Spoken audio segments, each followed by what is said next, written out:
How long do you think it takes an average family to safely get out of the house after the smoke alarm has alerted them? That's a great question. We use this question a lot when we go and talk to primarily younger school children.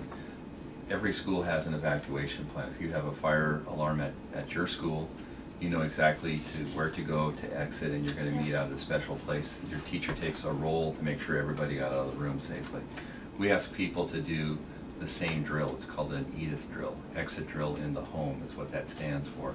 So where your family would be able to practice having a fire alarm and practice meeting outside either in the front yard or in the backyard at a safe place at a neighbor's, but picking out a specific location.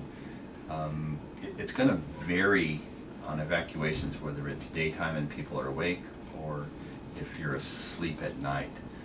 We would hope that under a minute either way people would be able to hear the alarm, quickly realize what's going on, and then quickly exit the house.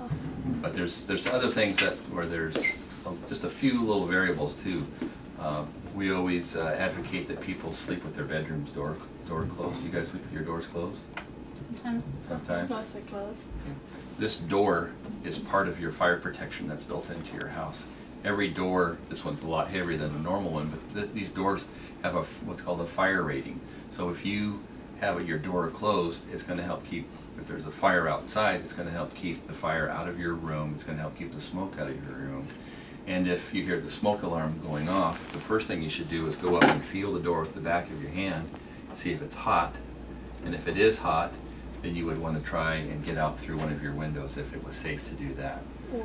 Just a question, but wouldn't those doors also prevent the smoke and fire from leaving your room if the fire were to be inside of your room?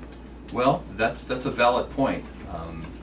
The chances of having a fire in a room, there's really, you would have maybe a heater of some sort, or usually it's something like smoking in bed, or by something combustible, versus the greater chances of fire are outside in the kitchen area or in the electrical area.